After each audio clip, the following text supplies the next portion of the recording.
Hello, Gary. Hello, Guy. So it's our third PR. What does PR stand for, Guy? It stands for public relations, doesn't it? Oh, not proportional representation. Oh, no, it did, yes, it did when I was making an incredibly lame joke this morning on text to you. But, I'm sorry about that. It was dreadful. Anyway, so, Is it our Alan third? Hang on, our Edwards. third. Oh, yeah, of course it is. Well, we had Tony King Tony on, King, of course.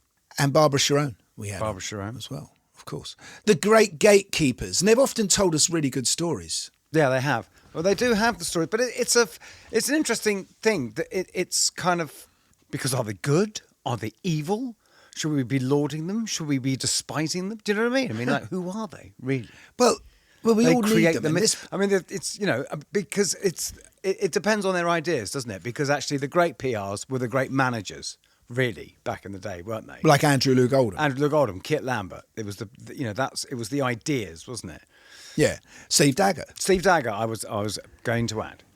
But I think, let's just mention who Alan has looked after over the years. I mean, we're not just talking about, small fry. We're talking about David Bowie, the Rolling Stones, Debbie Harry, Stranglers, Spice Girls.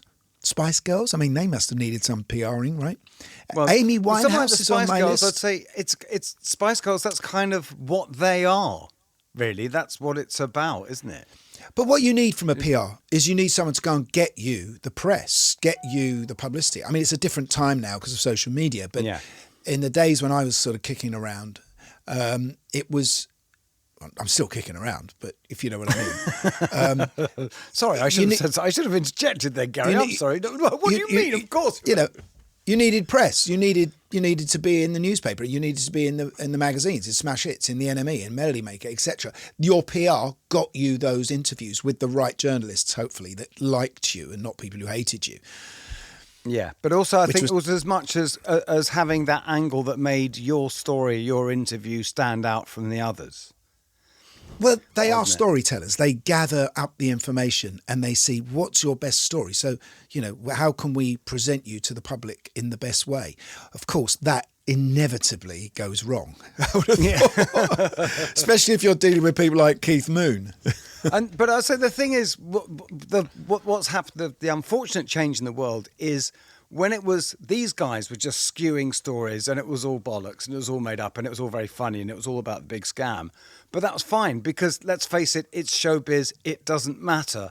Unfortunately, now the same rules are applied to everything, to all news, to all politics, to everything. That's right. Yeah. Now, who did the PR for Pink Floyd when you were? We had Jane Sen was on tour with us doing the press. Who's now Mrs. Tony Smith, and what was funny, I remember her because she didn't really have anything to do. She said basically when she got the job, Steve O'Rourke, Pink Floyd's manager, just said, right, what happens is people will call you up and ask to talk to the band, and your job is to say no. Well, they didn't even talk to each other, did they? Although I think things were different, that was because that was a thing. You got the whole point was people not being visible, wasn't it? In the 70s, you could do that. The whole thing was about mystique. Well, that's going to be one of our questions. I would have thought. How do you your retain band, mystique? Particularly, Gary, that's exactly your thing. It needs to be seen to be believed, but you're not going to see it. Well, let's get him on. Welcome to the Rockonteurs. Okay, guys, I'm ready. You know this thing about the 10,000 hours of experience? When we recorded Arnold Lane, we'd done about 50 hours. I love the fact he's dancing to it naked. Like, it's so hedonistic. It's so liberating. How brilliant. We knew the moment that the five of us were in a room, like the first three chords, it was like, oh, we finally all found each other. I'm in a band now.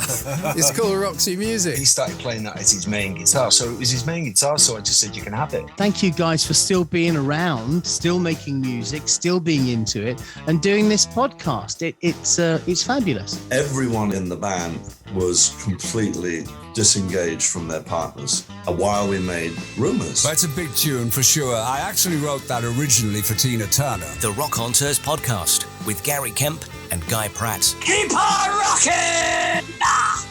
Hey, Alan, how you doing? Hello, Alan. Long time no see. How was the rest of the walk on the heath? It was very good. I bumped into Alan they're not under any suspicious circumstances that Alan needs to PR for me.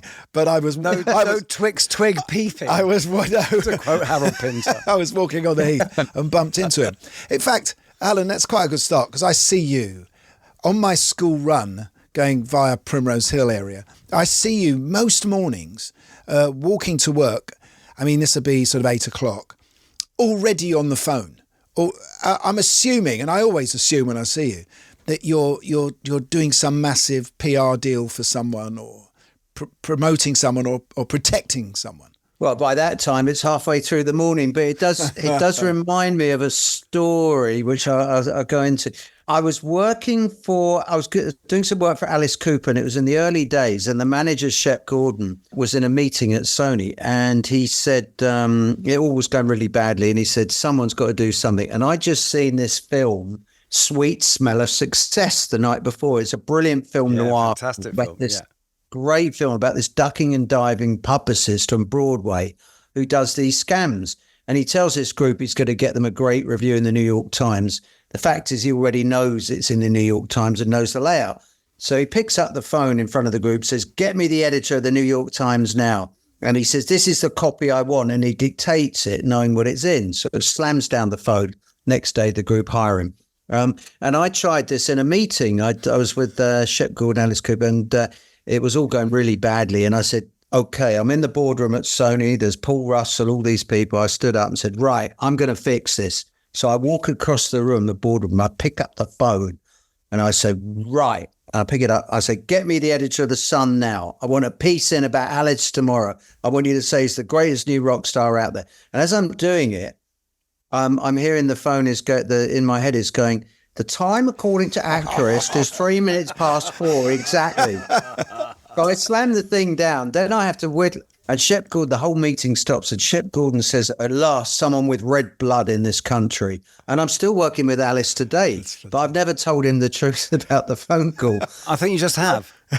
Well, I have now. And of course, what I really had to do is go around the corner, get in a pay box to my mate at The Sun, saying, do us a favour. I beg you, anything. I'll buy you some drinks. Just get a little bit in about Alice. But back to Gary's question. So I'm not really on the phone to Talking Clock. It's true. It's I'm up by 6:30, and there are crises usually happening, and different clients work in different time zones. And of course, a lot of people in LA, which you will know about, who you're still getting calls. I mean, we do stuff with, say, for instance, the Sex Pistols. So there could easily be something going on there, or what John said, or whatever, So it's a very round-the-clock sort of job. And has the speed of the firefighting changed? I mean, it must be incredible because everything just moves so far. It must be practically impossible to keep on top of. Incredible. When I started out in the job, and this is like in 1862, and there was the Mozart tour, I think. No, seriously, it was about... That's right. Dickens was covering it for NME, wasn't he? I think he did write for the Camden Journal, didn't he, or something? But anyway... But when I started out in 75, and Keith Altham, who was my boss, the great Keith Altham, wonderful man, he took me around Fleet Street. And it really was like, hold the front page and wearing visors and sort of tin canisters flying around with bits of news rolls of newsprint. Well, especially the evening papers. There were 2 evening papers then, probably. Standard and the News, yeah. So it did move really slowly. And if I had a story, if someone called me about a story, they'd call me on a Friday, and then they'd call back on Monday and say, have you got an answer yet? And it would be like, has John Entwistle, I don't know, has he bought a new guitar, or whatever the story was? So you'd have days. The answer is yes, but the answer to that is always yes. Hundreds of them. Yeah, so exactly. I would have called up John or his manager, Bill Kirbish, and we'd got an answer. Now you've got... you maybe got 5 or 10 minutes, because it's like whack-a-mole. It's out there on the internet. And even if the story's not correct, it's popping up everywhere. And so you might have it on 20 sites within 20 minutes. And if especially if you know it's not true, you are then trying to call all these individual people, say, look, take it down. It didn't happen. They went in the country. They went even in the Ivy. They couldn't have had a punch up. They were on a plane in LA, whatever it is. So, and that's before you deal with the source of the story, which might be a It could be a Mail Online. It could be the Sun. It could be anything. But it's sort of impossible, isn't it, Alan, because you've got millions of people out there on X or whatever it's called, all denying what you're trying to present. Yeah, to deal with that, you need, it's not just one person, you need a team. I mean, Chris, who you know from our head of music and people like that, you might have half a dozen people on it for 2 or 3 hours, incessantly spotting this one, call that one, call this one. After 2 or 3 hours, with a bit of luck, you've dampened it down and it's under control, at which point, maybe somewhere along the line, you can issue a denial, a statement could be put out, and then everybody backs away from it. But that could be 2 hours, and that could be between 11 o'clock and 1 at night and 1 in the morning. You never know when it's going to come. We didn't mention, Guy, in the introduction earlier, the reason Alan's in is because his book, I Was There, is about to be published. What date's it coming out, Alan? June 6th, D-Day. And is that deliberate? No, nobody noticed. Is it going to be the longest day for you?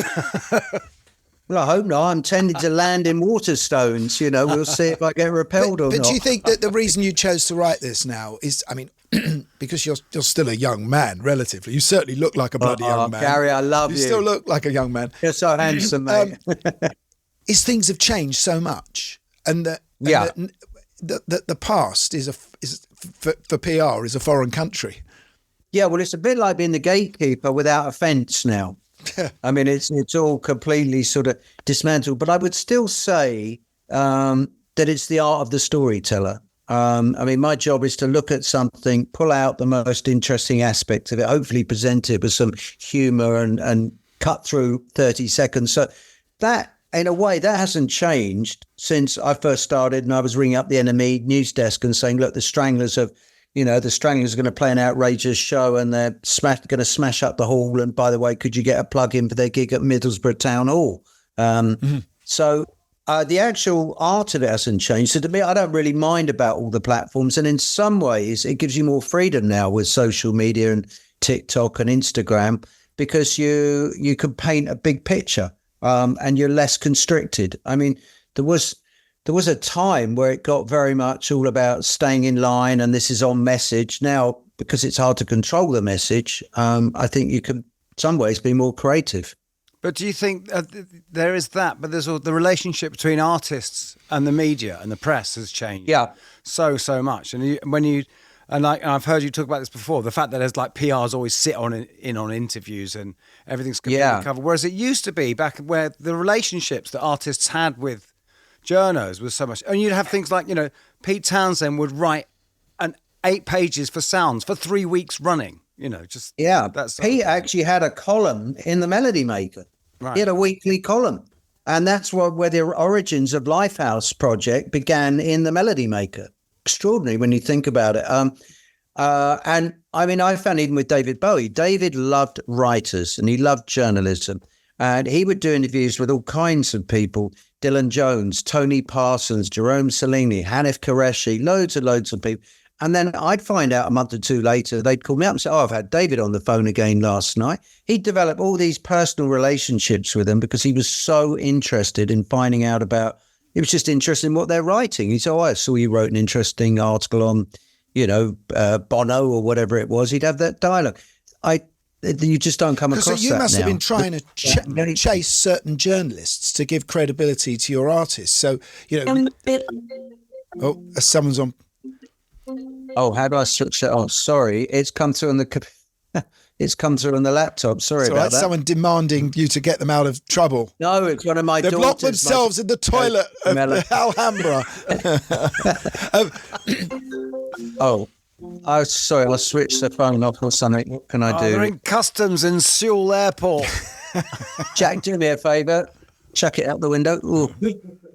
No, it's all right. We know you're the busy PR. You didn't need to be doing that. Yeah. That was the old trick they used to do at record companies, which is that whenever anyone went in for a meeting, someone would have to run and go, "Hey, we've just been added on MTV." But, Well, it would have been good if it was Bon Jovi or Roger Daltrey, but it was all my kids. But what I was going to say was that I remember the journalists being so key as we talk about PR as gatekeepers, but for us as fans, it was the journalists who were. They were the contact we had. So whether it's Charles Shaw Murray or Nick Cohen or Tony Parsons or Julie Burchill, Yeah.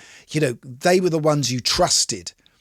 And with the information, so I guess you were trying to get all your artists, Max Bell, or whatever, whoever they might be, Yeah. those guys and the right guys to give them credibility. Yeah, I suppose that was a lot of that was my currency. I grew up loving writers, loving newspapers. Firstly, I was really a football fanatic, and I used to buy all the different papers, and I'd get an idea of what the Express was saying as opposed to what the Telegraph was saying. I got to know all these writers. And then I became a music fan. So I loved journalism, loved writers, wanted to be a writer, became a very average one for sounds. And also, I always understood that it wasn't just about pitching a story. It's not just a transaction. You don't just call up and say, can you do this? You develop relationships. So those great journalists we're talking about, we'd be going out every night of the week. A lot of the time, it wasn't to see bands that I was involved in. We'd be going to see Kilburn and the High Roads or Dr. Feelgood. We'd be, whatever. So these relationships were very personal. And when it came to, say, for instance, when David Bowie hired me, that was one of the things he was most interested in. He took me out. I went out to a meeting with him in New York in his office in Fifth Avenue. And he was really forensic in the detail. What's this bloke Dylan Jones like? Or what's Tony Parsons like? Or have you met Nick Kent? Or do you know? So the fact that I had personal relationships with them, and I could say, well, actually, I'll go around their house sometimes at weekends, or we go to football together or whatever, was really, really significant, probably in me getting to work for David. So yeah, those relationships with journalists were everything. And I also figured that artists, to a degree, will be like buses. They will come and go, but there's always another. But I figured that working with writers, they'll be there forever. And I always saw this as a career, never as just a sort of, I always thought I'd be doing it for a long time. And of course, a lot of these writers, then like junior music people, went on to become people like Jonathan Ross, and they became authors, they became TV stars. Barbara Ellen, all the columnists. It was the way to become a big daily columnist, was to go through the music press, wasn't it? That was it was. Part. And then those columnists became editors in many cases. I remember when Piers Morgan was writing about, writing for the Daily Star pop column. When he came out, he came out to one of our gigs in Rome, Piers Morgan, as a young man. And he was quite sort of nervous, wasn't he? He was. He still tells me the story about sitting in the back of a limo being shaken by hundreds of fans outside. And what a thrilling moment that was for him. But are those people around? I took him over to interview Bowie in Dublin. I remember it was his first big interview. And he was writing for the Star, and the Sun thought they'd got the interview. And Piers had collared me at a gig and said, you have to do it with me. I'm the best. I'm, what Piers is like. And I thought, yeah, this guy's got something. I'll take the gamble. We went out to Dublin. Piers was so nervous. I remember on the plane, his knees were knocking. It's changed a bit since then. He's definitely a bit more confident. But yeah, because it's a funny thing to about how important the writers were, right? And what a big thing. Yeah. Because do you not find, because you came through punk, didn't you? Yes. And that was very much your thing. But what's interesting, because do you think there's a thing that because punk very much happened in, as Geldof says, punk basically happened in the music press. No one could really see anything. There were hardly any records. So it was all about the music press. And the journalists became so important, and to the point where they scaled such heights of pretentiousness. Do you not think they got, it got so nuts? Well, we've got to remember that it's right. And at that era, on a good week, NME could sell 500,000 copies. I mean, that's incredible now. Melody Maker sounds, they went far behind. There were 4 music papers. And when you think about it, in itself is absurd. There were 4 that's an entire strata of publishing just for, pop Well, it was well over 1 million. If you add them together, that's well over 1 million copies a week. And kids like me and all of us, I'm sure, we were queuing up at the newsagents on Thursday to get the latest sort of, in Old Compton Street to get the latest thing. And if you were on the cover and I would say PR and the Buzzcocks, who were a new unknown band from Manchester who just had the song Boredom. And if you could get them a cover of the NME, you were pretty much guaranteed everything was going to happen. The record deal was going to happen 5 minutes later. Literally, the record deal would be done that afternoon.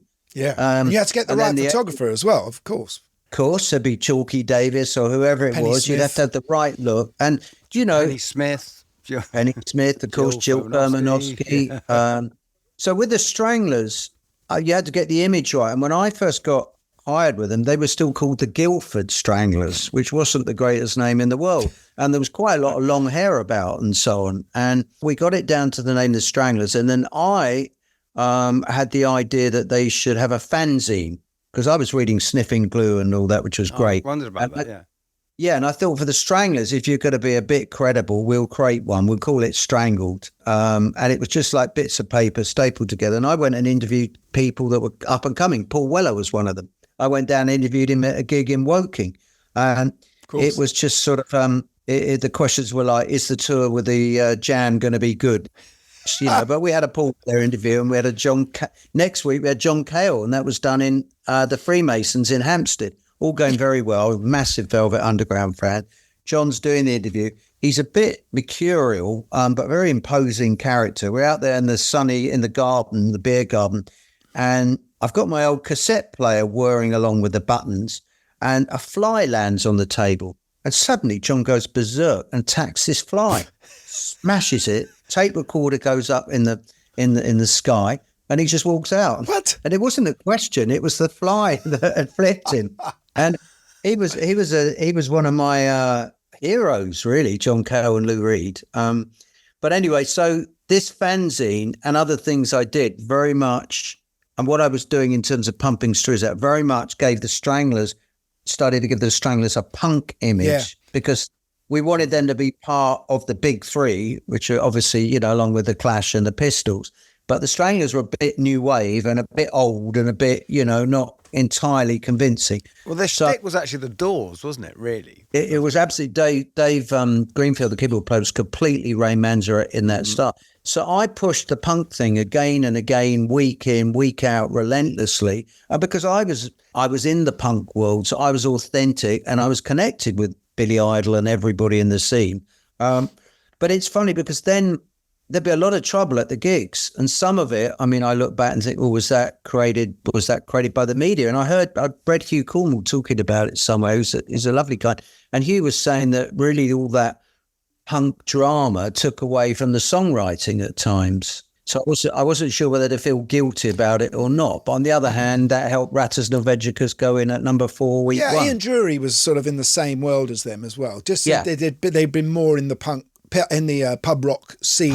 Yeah. But so you said you were a journalist, but how did you get into doing the PR game? Well, I was. We mentioned Ian Drury. I'd been doing interviews with people like Ian Drury. He was my first interview, but fantastic. Where have you come from, Alan? How have you come up to go to the beginning? Where are you from?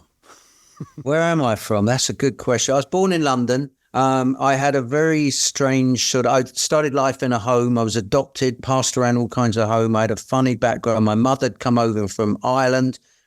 She was working in Soho.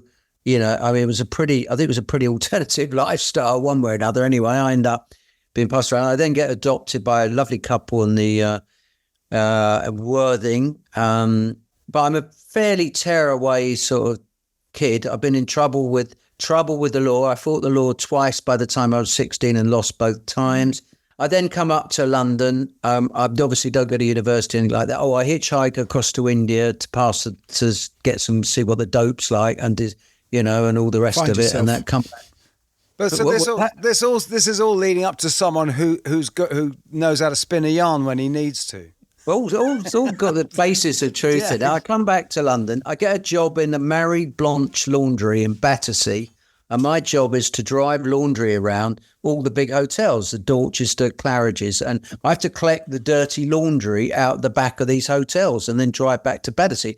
Of course, I laughed many years. Nothing's changed. Exactly. You got it. You beat me to the punchline, which was many years later. I'm going in the front door and the guys tip their hat and say, "Good morning, sir." But I'm still dealing with people's dirty laundry.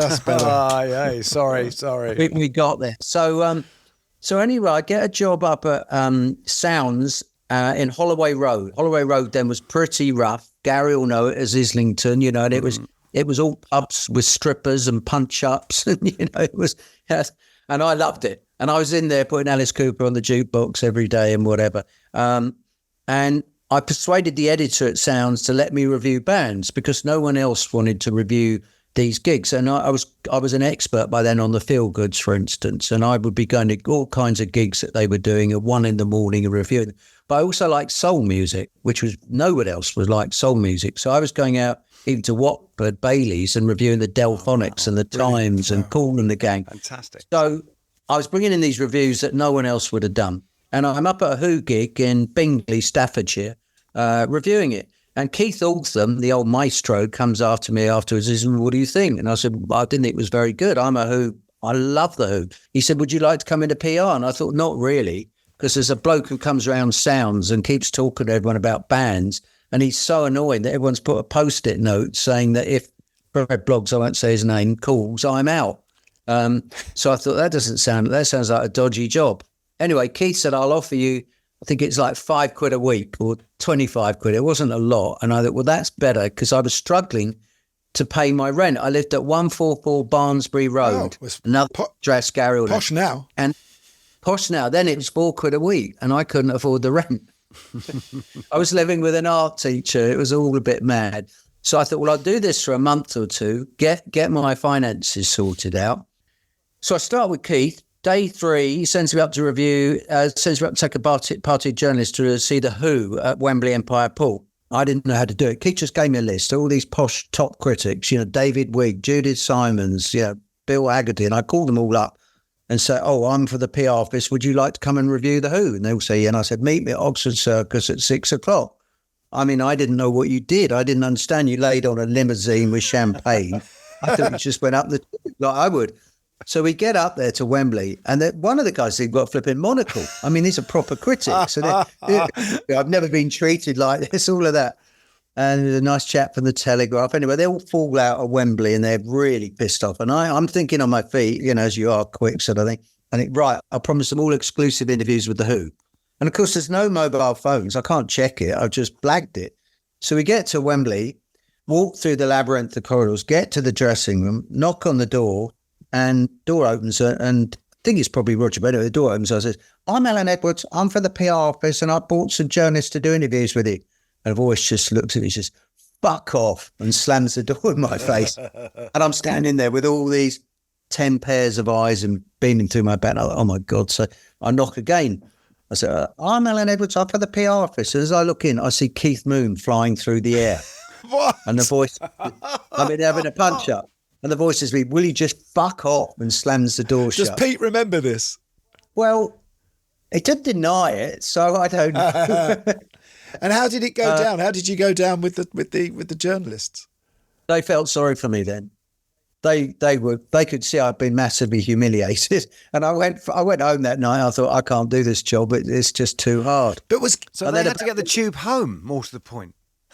Oh, I feel Keith, I'm sure they all got cabs. Because in those days, you could print stuff and it not be true, and it didn't matter because no one was ever going to prove it, were they? I mean, you couldn't find that information. It was the Oracle, wasn't it? The enemy and sounds, etc. Yeah, if I could convince Derek Johnson on the news desk. He was a good bloke and a Crystal Palace fanatic, and I'd always have to talk about how Palace had done at the weekend. If I could convince him to run a story, that was it. I mean, again, to quote Hugh, I saw Hugh Cornwell on a BBC documentary talking about it. He said, well, Alan used to say, if 2 policemen turned up, he said 2 van loads of coppers turned up with truncheons. But no one, it was all part of the thing. And there was a story with Billy Idol and Tony in Generation X, and we were looking. We had in our mind that they were going to be big in America. The only thing is they weren't even big in London at that stage. So we went out to Terminal 4 on the Piccadilly line. Get there, and I've got a photographer. We walk around and did a couple of pictures of them coming out of arrivals. Although we haven't actually gone anywhere, But it was pre 9/11. You could just walk around and do all this. Get back on the tube. I put the pictures out, and then I'm so excited the next week coming in, I picked up Record Mirror and Sounds, and it's Generation X Conquer America. And it's like Shea Stadium. Brilliant. And we never got beyond Heathrow. Brilliant. Well, I'm going to be a terrible pedant here and say it was Terminal 3, I expect. Oh, you're right. Terminal 4 haven't been invented. That's the problem with some of these stories. Keith Altham rung me up the other day and he said, I've just read the book. He said, I've really enjoyed it. He said, you really capture the atmosphere, it's great. He said, but you tell this story about me and I drank half a pint of mild. He said, I've never drunk a pint of mild in my life. So the memory does play journalistic license. But wasn't that, you looked after a young midure as well, because I love that story that you told. Oh, yeah. Yeah. Proper young. We were looking after, when I was working for Keith, we were looking after Slick, and Slick were up against the Rollers. And the Bay City Rollers were like as big as Taylor Swift is now. I mean, they were in Scotland. And Slick was going to be the one. They were kind of styled on America's 50s, sort of the Fonz That's look. right. Yeah. They were going to baseball shirts. I remember at the time, because my sister had a massive Bay City Rollers thing, and even though I was a rock and roll kid, there was something a bit cool about Slick. I remember you did think, you didn't, So if that was you, Alan. Well, the Rollers were going around in tartan sort of baggy trousers, and Slick looked a bit like. A little James bit American. Yeah. Yeah, well, James like Soul Dean. Boys or something almost, really. Soul Boys. But it was all a very good idea. And I went on a tour with them and we had a place like Aberdeen Gaumont and there were girls screaming and everything. But it ran out of steam and the next tour just wasn't selling tickets. So Keith said, right, well, we've got to make an excuse. Keith was very old school. So he said, right, car crash, that will do it. I'll announce a car crash. So we rig up these pictures of Midge, who's got his arm in a fake plaster standing by some busted up old car. Oh my God. Head story goes out, Slick tour cancelled after terrible car crash, blah, blah, Midge will be all right, But it was incredible. No one picked up that he'd already got the plaster and he was standing by the car crash. The whole thing. But was there insurance involved? I mean, this could be actual fraud. We went quickly on to the next one, which was Uriah Heep on top of a mountain in Switzerland. Uriah Heep had written an album called High and Mighty, and Uriah Heep were not an easy band to get PR for. They didn't. What was the lead singer? Mick. What's his name? Mick Box. Mick Box, guitar player. It was David Byron was the lead. Mick was on guitar. Yeah. Ken Hensley was Heat, and Lee Kerslake on drum. Ken Hensley and Lee Kerslake. I spoke to Mick Box the other day, a very nice chap actually. But so this album High and Mighty, and somehow I don't know if it was me or Keith, we hit on this idea of High and Mighty. Right, let's do a lunch on top of a mountain.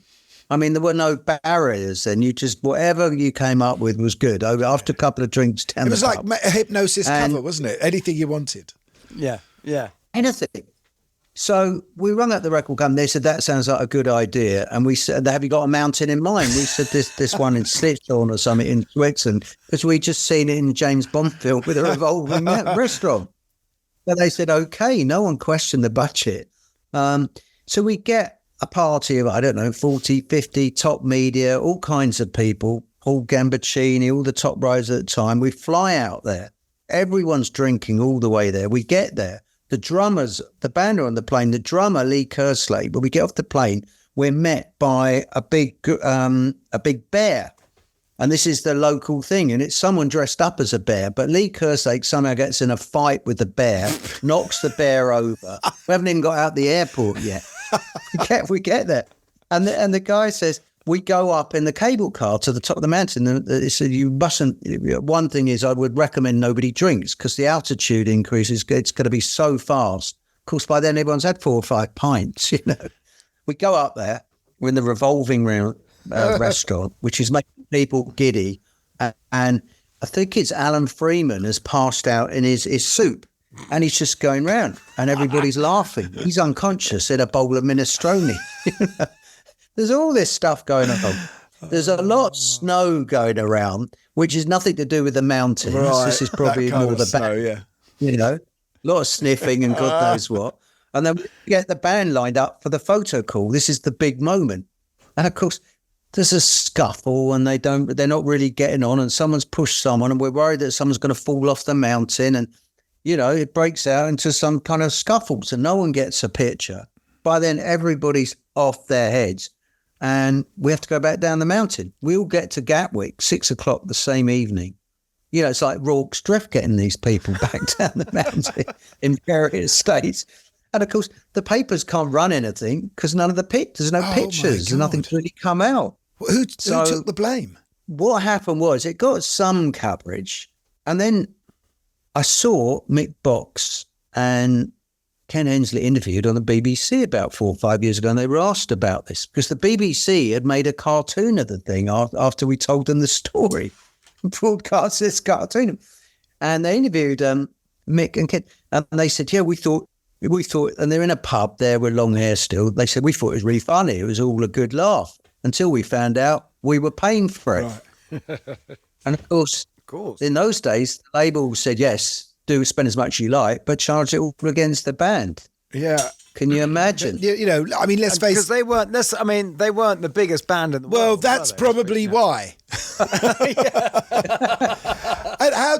I felt really sorry about it then, but it wasn't, But this leads me on to a question about compliance, because, they weren't obviously complying to what they needed to do for their own detriment. But, you need an artist, don't you, that's in with you, that believes in, you sit down with an artist, I would imagine, and discuss the story. You talk to them and you think, right, this is the best angle. Do you have times? I mean, it must be very hard when a band is against each other. I mean, I can think of one band you worked with, mine, obviously. Where you're trying to control the story, but it's kind of it's fractured. Yeah, it's really difficult. There's plenty of instances because, there's a lot of rock bands where you've got two forces within the band. Like Mick and Keith. It's pretty common, and so you end up essentially representing them individually, and then often they end up with different managers and so on. And as a PR, you're doing one campaign for one of them, another campaign for the other, and attempting to join the knots. But the dots, it gets very hard. When Keith and Mick, I was working with them, Stones in the 80s, and they were really fighting at that time. And a lot of the fighting was done through the newspapers on the front pages. So it would be on the Mirror of the Sun every day. And I'd be getting a call from Keith saying, well, actually, Mick was really out of order at something he said or did at the gig last night. Could you put it out there? And it'd be the front cover. And then Mick would call, I don't like that story in the Sun today. And he'd put his version. And it would just go on and on and on. And it was like, so it was. So did Keith think you were Mick's man? Was it a bit like that? Well, yeah, there was a lot of politics. It was very, very difficult because then Mick made a solo album and I worked on that. So I spent a lot of time with Mick. So then I was sort of perceived as being Mick's person. But actually, I spent quite a lot of time with Keith because everything with Keith took a long time. You'd go around there with a journalist, he'd be at the Savoy, and you could spend all day getting one interview done because of the delays and the stuff would happen. And I talked to him a lot about music, and he was that's what he used to love to talk about. Still does. He still does. So sometimes we'd end up talking about, music or whatever influences for an hour or two before an interview started. So actually Mick was very businesslike, incredibly focused on the media. I've heard you talk about Mick before, and I'd love to hear more of that. For this is just the way he is about press and how brilliant. I mean, absolutely how fastidious. He and David in different ways, but Mick really was probably at the forefront of this. So I started working in 81, 82, something like that, and I've been used to working with punk bands where there's a degree of organisation, but this is a whole nother level. If Mick was doing an interview, he wanted a dossier on somebody before, and he'd want to know the previous 3 interviews the journalist had done, what they were into, maybe even what football team they supported, the whole thing. He'd analyse all that. Where their children go to school. I mean, it was remarkable. I would create dossiers. And then I remember we went on a tour around Europe, and it was an advanced promotion tour. And we were doing, it was very presidential. And he was doing like 3 cities a day. So we were doing Dusseldorf, Hamburg, Munich, all in one day, private plane, flying to the next. I'd have to have a dossier of information, not just on the journalists, but whether the record was stopped, what songs they were playing on the radio, what the local football team was doing, who the politicians were. I'd have to have a dossier each one. Then when we got to doing the gigs, I mean, shows you how forensic he was. He'd want to know where the journalists were sitting and he'd ask me afterwards often which songs they liked, and he would adjust the set list accordingly. So if Satisfaction was working or whatever it was, Jumping Jack Flash, he'd pick up, then in Italy, because each country has, as we know, and you will both know, having played a lot, with Saucerful or whatever, some songs have been more successful in other territories due to record companies or whatever things. Yeah. So Mick would be tailoring the set list per country, per city even, and a lot of that front line information, because I've always had very close and good relations with journalists, because we go back to an earlier point. I very much felt that was my job, to be their eyes and ears in the media. You mentioned Nick Kent. I mean, he was one of the privileged ones who got to fly on the plane with the Stones. Is there a time when maybe he's not so favoured and you have to deal with that too? A journalist going out. Yeah, I mean, Nick went from being one of the most important music journalists ever. I mean, I grew up reading about him. He'd be doing Bowie, Lou Reed, incredible access, and he had a gonzo style of journalism. So it wasn't like normal Q&A. It was, a lot of it was about him and a description of what happened in the room. And we, and you'd really get the atmosphere that you were there. And journalism wasn't like that then. But of course, he became almost bigger than the story, if you like, and Elegantly Wasted, the Keith Richards disciples, sort of staggering around in the thin leather, a very nice guy, a really great writer. But I remember with the Stones, he was going to do the Stones. Neil Spencer was the editor of the NME. Oh, yeah. It was agreed that Nick was going to go out on the road. So I went down with Nick, and I remember we had breakfast with Keith Richards and Keith Richards' dad, Bert. I also remember Bert had a copy of the Daily Mirror sticking out of his back pocket. He was like a plumber or something, nice bloke. He had eggs and beans. Yeah, actually, come to think of it. And we had a nice breakfast, and the idea was Nick was going to do, first of all, he was going to do an interview. Then he said, I think I need a couple of days on the road to get the feel of it. So he said, all right. So I sent him out with the band. And they're all like, okay, this is cool. And Keith would kind of collect people. Sometimes Keith would have a whole floor of rooms on a hotel for just people he'd met at the gig. I bet they were lovely folk. It was pretty. It was like like a not the busiest people in the world. It was like Glastonbury on the move. So anyway, Nick's been out there, and I realised a week's gone by. And he's not back. And the record label, EMI, I think, is going insane at me. Well, what's happened? We've geared the whole marketing campaign around this front cover story of the NME. And all the ads are ready to run. Where is he? And we had no mobile phones or emails. So I'm leaving messages at hotels around Europe, the Kempinski in Berlin. And, of course, he's never calling back. And then the manager, the editor is on it. Neil Spencer's on the phone and said, where is he? We haven't seen Nick Kent. No one knows where he is. This went on for 3 weeks. He never filed the piece. The story never happened. The front cover never happened. He was just getting wasted with the band, with Keith. Gotta be. Did you ever ask him? I don't know if I ever saw him again. So in answer to your question, I think around that time, maybe his career was going a bit off tangent. Talking of journalists going on the road, there's a thing that we came across, Alan, which is one of our favourite little jokes on tour, which was there was a list of rules for journalists getting on the Led Zeppelin Starship, on their tour plane. And that was our favourite one, Gary. It was one of the things that it says, under no circumstances make eye contact with John Bonham. Well, I had that more recently. I had that with a big American star who we were doing some PR for. I mean, this is in recent years. And you know what it's a bit like they say that with Diana Ross. If you talk to Diana Ross, avoid eye contact. This is not that unusual. And this was a big American star recently. And I was told that you mustn't talk to them, mustn't address them, at any point speak to them. And I'm thinking it's kind of weird because we're doing the PR. And it's one of these where there's 30 or 40 on the email trails and it's all stay in lane and this, that, and the other. They come over and they do an event at a club in London for the media.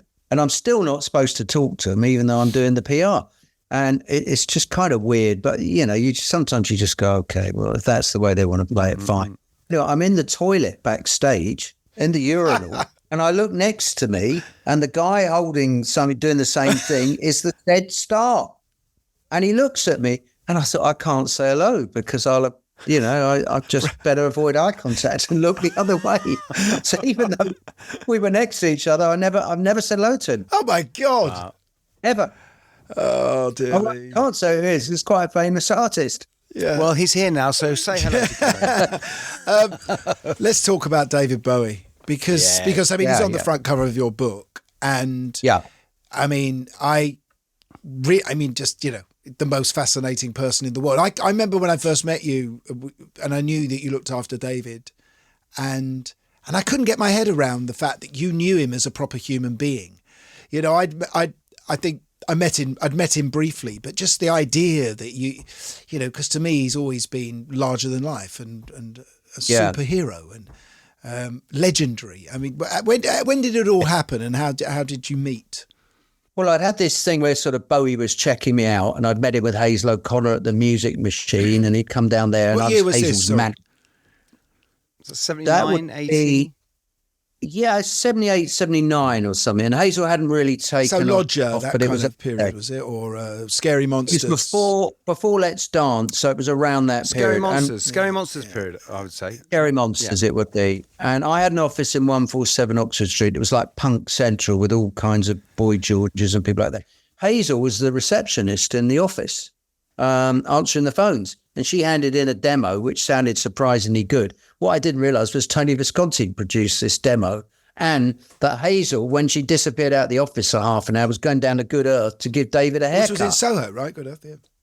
So she was a hairdresser. So she was giving David haircuts at lunchtime. It was all mad. So I guess he knew who I was. He must have done by then. And anyway, one day I got a call, and people kept saying, Bowie's checking you out. Bowie's checking you out. I'm going, really? A bit weird, And I get a call to meet him at the Carlton Towers in Knightsbridge. I sit down. He's flown in from somewhere, and he's very much asking about journalists and so on and so forth. Then he does the press conference at Claridge's, and I start to do the PR then. And David's so he said to you, "Do my PR." Is that's what happened? I mean, I then actually go out. I think I then got flown out to New York, and I had 2 days with him in the office in Fifth Avenue. Really, really detailed conversations. That's not like just Coco around then, right? Coco's around, of course, yeah. And it wasn't so much like Mick, which was rat-a-tat-a-tat, Q&A, answers, whatever. With David, it was just conversations over 2 days, and I guess getting a feel for me as a person and stuff like that. So I was hired after that process. And then I handle a press conference for him at Claridge's. He's just done Merry Christmas, Mr. Lawrence, walks in. He's like a movie star, suntan, beautiful suit, He's just about starting work or done Let's Dance. And then I go off to Australia with him. And at the time, he's really the sort of, I'd seen him as a school kid on Ziggy, actually. But he's sort of really a big cult act then, rather than he's about to become the global superstar. Yeah, I always think if Bowie was the Labour Party, he's about to enter his Blair year, isn't he? Really, that's exactly it. Yeah, that's it. Because he then goes, Let's Dance. No one. I mean, he'd just been dropped by RCA Records because I think Low or Heroes or whatever Low had only sold 100,000 copies or whatever. Talking about the Labour Party, I think it was the wife of. Do you remember John Preston, who used to work for the Labour Party? He was also RCA Records. Who knows? Anyway. They dropped Bowie. So EMI had taken a bit of a gamble on David. And of course, Let's Dance turns out to be an album that sells 10 million, 15 million, who knows what. And David, suddenly, these shows that David's doing in Australia are becoming bigger and bigger. And he ends up playing in front of 120,000 people at the Sydney Cricket Ground. And it's like an overnight story. I mean, we're talking day by day. They're adding more shows. They're getting bigger. I mean, it's so fast and so exciting. And you went through all that, with Spandau, you only get that rush a few times in a career. But there's a moment where every day the news is all good. You're going higher in the charts. You're getting more airplay. I mean, and when you're the PR, the messenger for something like that, and the world media want to know, it's truly, you're only ever going to the artist with great news. Do you want to be on this front cover or do you want to be on that front cover? I mean, the rest of the 80s wasn't great at times for him. That was a trickier time. No, I mean, and I had other times with David. I mean, look, Tin Machine, can you imagine what that was like? I'm out there, David really wanted to, as you said, the 80s got a bit turgid. He wanted to throw it up all in the air, reinvent himself. forms this band Tin Machine, 4 guys in suits. And I think it's fair to say the media didn't really get it. Some of the reviews were challenging, to put it mildly. And but David kind of wasn't the point of that to kind of scupper everything, wasn't it? I mean, because he knew that was going to happen. Yeah, I think it was to an extent. Musically, but I don't think it was meant to go quite in the way it did with the media. And I'd be taking him these reviews. David also kicked booze at that point. So he was up really early. He'd be up at 6 o'clock in the morning. He was just like really sober, really on it. And I'd have to bring these reviews to him. And some of them were like really horrendous. I remember in Sheffield, we got a good review in the Telegraph or something. So I did this. I actually took a leaf out of David's book. I cut the review up in different ways and stuck it together and photographed it. So I was able to give him 4 or 5 good reviews, but they were really all the same reviews. Juxtaposition. So it's just a terrible admission. But I got to, as a person, he was very, very modest and self-effacing, extraordinarily so. A gentleman. Funny as well. Really, really a great person. He'd come into our office occasionally in Tottenham Court Road, turn up, no entourage, not even Coco, sometimes just turn up on his own, cloth cap, and he'd always had a Greek newspaper. And the reason being, he'd always say, well, people would look at, if they thought I was David Bowie, they'd look at the paper and think, well, you can't be, you're a Greek bloke, So he'd come in, and he'd come into... I remember that. It's true. He'd come in the office and make coffee for people and things like that. I mean, once we went up to Radio 1 in Manchester to do Mark and Lard, and we went to the station, Euston or whatever, and we just got the train up.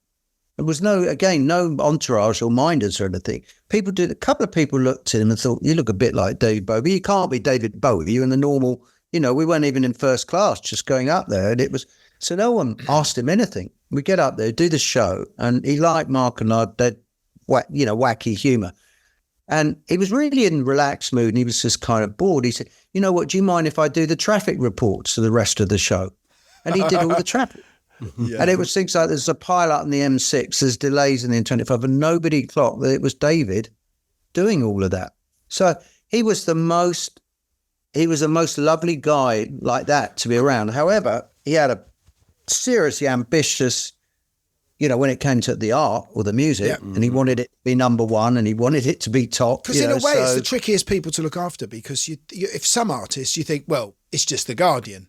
That's what they do. Yeah. Or other artists, well, it's just the Mail. But those artists that cross over, they're keeping the balance between being artistically credible and still being pop. That's a tricky one. It was so hard because he had the greatest credibility, really, maybe of any artist, when you come out of the Thin White Dupe and all of that. And then, as you say, the 80s into the 90s, it starts to go off. Well, I would say that he just, especially with America after Let's Dance, it's like he got this big kind of fake audience. Well, yeah, we were all still there, but... He didn't want to be a stadium act, but he was there in that sort of... that's what he was doing. He was playing 100,000 people at US Festival. And he calls it his Phil Collins years, doesn't he? It was the Phil Collins years. It's exactly what it was like. So then after Tin Machine, it really drops off. And I had a period, and Julian, who was working with me, will remember this. We had this period in the 90s where we couldn't even give away David Bowie tickets. And David would be doing places like the Hanover Grand. I was there. You were there. It was not jammed, was it? It wasn't jammed. There were tickets. It was a great show. Tickets available. Great show. But I would have pockets of tickets. He did a thing at Radio 1. And I couldn't give the tickets away for some of these shows. And it was really a low period. So what I hit upon, it just wasn't credible. So what we did, came up with this strategy of going to the nationals and particularly the tabloids, funny enough. And the editors, like Richard Wallace, who was the editor of The Mirror, a lot of them were big, big David fans. And I wanted to just make sure that he was still really visible during this period where it just wasn't cool, really, because it could have faded away. So actually, he remained, the visibility was fantastic. And we were getting a lot of that more national mainstream coverage, which was not where we would have expected. David was great. David, he was not a snobby guy at all. He was not one of these people like, I can only talk to this paper or that. he'd be quite happy talking to someone from the Daily Star and saying he had egg and bacon for breakfast or whatever. I mean, he thought he had Ziggy Stardust in his pocket every day, didn't he? I mean, it was... He just didn't worry about stuff like that. And then, of course, he comes along and he starts making some really good records again, Black Tie, White Noise, and he rediscovers who he is. And then there's a moment where he does Glastonbury by mistake, want to do Glastonbury. And Michael Eavis didn't want him either. So what happened? Michael Eavis was worried that he was going to do a Tin Machine set, or drum and bass set, and David just didn't want to do it. And what happened was John Giddings, who you know, the promoter, and I were trying to pressure him into it, basically. We cooked up some scheme. And John had said to me, leak something to the Sunday Times speculation he might do Glastonbury. Of course, the Sunday Times went a lot bigger on it than I expected. Front page, Bowie to play Glastonbury. The phones went crazy at Glastonbury. I mean, they rang off the hook like never. And by the end of that day, David was headlining Glastonbury. Fantastic. And I didn't hear, Ginny and I didn't hear from David for 3 days. And we were really nervous. We thought, I mean, this is pretty big. He didn't want to play there. Now he's headlining in front of 20,000 people. Yeah. Oh, it's going to, are we going to survive this? After 3 days, I get a message from David. And it said something like, you naughty boys, don't ever do that again. But thank you very much. That was brilliant. Something like that, And it was all. And it turned out, of course, Glastonbury were thrilled. It was the biggest crowd I think they ever had at any Glastonbury. And the fences came down. And after that, they made it a lot more secure. And I believe there were 120,000 people. And I remember I had to go on the stage with him at that gig not for hanging out, being cool backstage, but I had to try and stop the BBC filming it because he didn't want it filmed. But he did get filmed. So I'm up there on stage. He only wanted 3 songs to go out. I'm on stage with Mark Cooper wrangling over a tape. He's pulling it and I'm pulling it. And we're having this argument about whether it should be broadcast. And you look up and there's 120,000 people. It's like Woodstock. Not that I was there. But as far as you can see, people on hills going into the distance. Yeah. And David's a few feet away from me just performing. We're having this thing. But at the end of that show, you realised, and he realised, that his career had changed again. And I remember he came off and he was in a trance, really, actually. And I was, again, very close as he walked off. And it was like he didn't really know where he was. It was almost like a spiritual moment, that connection with this big crowd. And the day afterwards, came back to London and we hung around a lot that week. And it was different. Everybody, many generations, one generation had rediscovered David, and at least 2 or 3 new ones had discovered it. And he was again, David Bowie, the most important performer on the planet, and et cetera, et cetera. So that was incredible to go through that experience with him in a way. Not that he knew he was going to go through that experience. Can I ask what might seem a bit of a dark question, but how do you PR a man's death? I mean, you had to do that, didn't you? You had to honour him and make sure I've had to do a few. I had to do a few. I mean, before we come on to that, I have literally the biggest one really was Michael Jackson, and we were repping him. I was repping him when he did those 5002 shows that didn't happen. He was doing rehearsals and he died. And I was asked to go out to LA and do the PR for the funeral. I fly out there and it's at the funerals at the Staples Center. And there's all the most famous people especially in Black America you can imagine. Jesse Jackson, everyone you've ever heard of. And of course, there's Janet, there's Diddy, there's everyone you can, Usher, everyone you can think of, plus a lot of other people, plus a few thousand people out front. And I'm somehow become the PR for all this. And I'm putting out statements about the coffins coming down from this way. And then outside, all the interviews are being done with the organisers. And then I go and have a drink. And I've got to think that was maybe the most surreal day's work of my life. But go back to, I suppose we're talking about David. Of course, we clearly knew he was ill, but it happened very, very fast at the end, because as he said to Tony Visconti, very, very close before it happened, I'm going to kick this thing. We didn't know, and he didn't know. It was very, very quick at the end, almost over a weekend. And And I got the call from 7 o'clock on a Monday morning. It was Julian. And Julian didn't even have to say who it was. He just said, he's passed away. That was it. And I knew what it was. I ran to the office, and we probably spent the next 2 or 3 days fielding phone calls, putting out statement, Of course, being David, there was no formal funeral, and, there was none of that. And like everything he did, it was almost kind of mythical. I mean, Jeff Marsh, who great Jeff from the V&A, when after that David Bowie exhibition that was so great, he sort of described David as King Arthurian, the way it's, people will almost, we know he will live forever, David, and people will not even know whether he really existed. He'd almost be like a Sherlock Holmes. Was he a myth? Was he real? Did he come from, was he the man who fell to earth? He is that kind of, there's something so unique about him, isn't there, in that way? And you'll have known Alan, that the last appearance he did in Brit was that David Gilmour show where I got to play. Lovely night.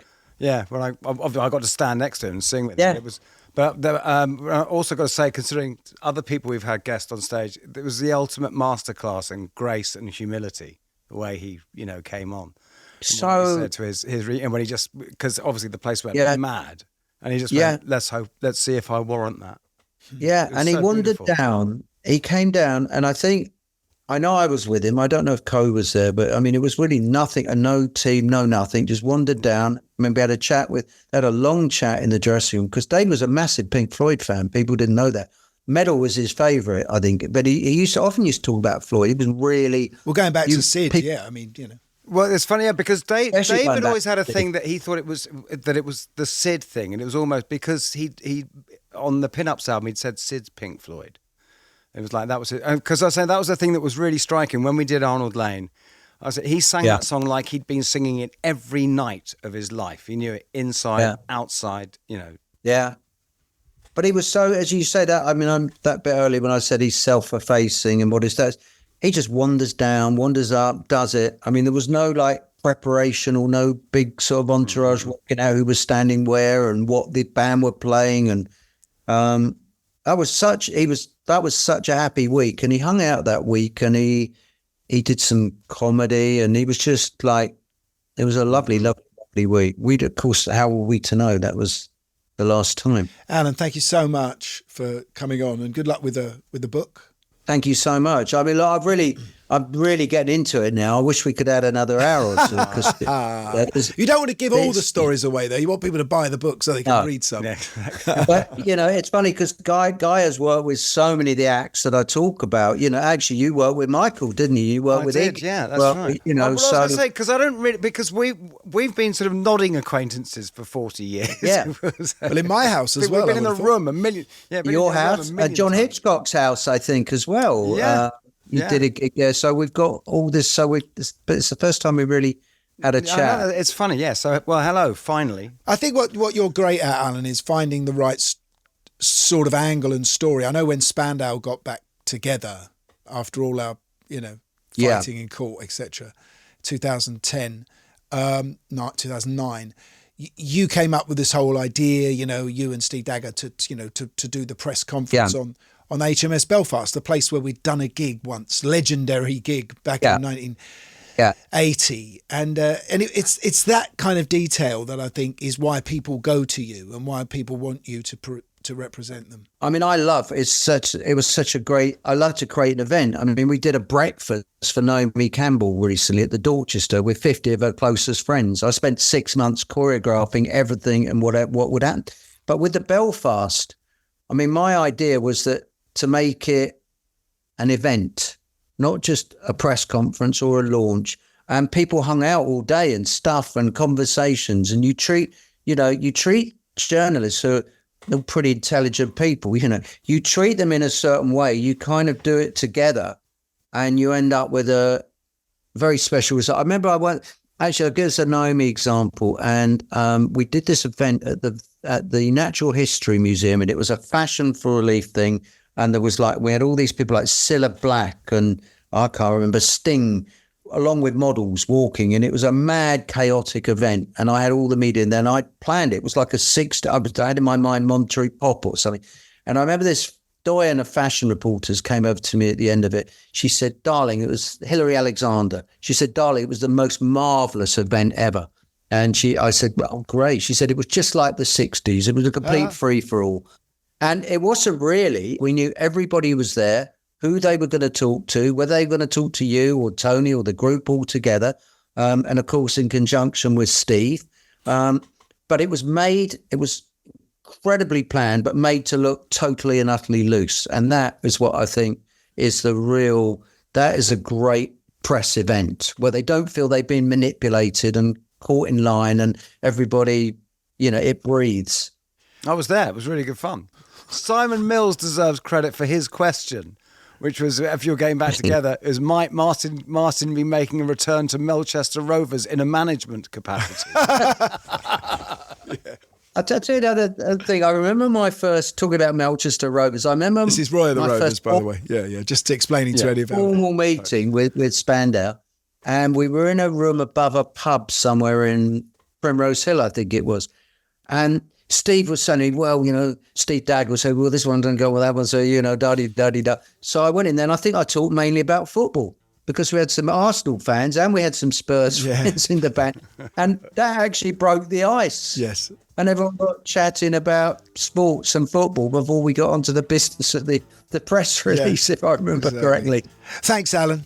Lovely. Brilliant. Cheers, Alan. That was great. Cheers, really mate. looking forward to the book. Can I say, Guy, if Nick Kent is still out there, his mum says his dinner's burnt. Can he get home? Right, I love this. It's sort of, so Spinmeister, spin thyself. Well, maybe he's got a PR. I don't know. Did he? Maybe he's got. He has. There is a PR. That's why I find quite funny that there is a PR. For the book. But you see that he's also. I'd hate to do that. Imagine being his PR. Be a nightmare. He doesn't live up to the sort of, traditional characterization of a PR, does he? It's not sort of. No, it's you get the feeling he's not about conning everyone. Do you know what I mean? It's about honesty. When he came out of the punk period, didn't he? I mean, I think it was a different approach, wasn't it? Although Malcolm, Malcolm was certainly a spinmeister, wasn't he? We're going on the road, aren't we? We are going on the road. Yes. I don't know when this is going out, but we are. I think I think it'll be literally the day before or something before we start. First UK gig. So we are around in the UK. It's going to be tricky for us to be doing this podcast, but you have to keep your eyes peeled on our Instagram sites or any TikTok or whatever we're on, and you'll see whether or not there's going to be an episode which we can fit in and drop. And I think that's the way to do it, rather than finishing the season and waiting for another season to start. It's going to be we'll be getting them in wherever we can. We'll do our best for you. We're here for you. But for me? No, not you, obviously. You're not here for me ever. Anyway, I'll see you on stage. I'll see you in the charts. It's good night from me. And good night from them. Rockonteurs is produced by Gimme Sugar Productions for Warner Music Group UK.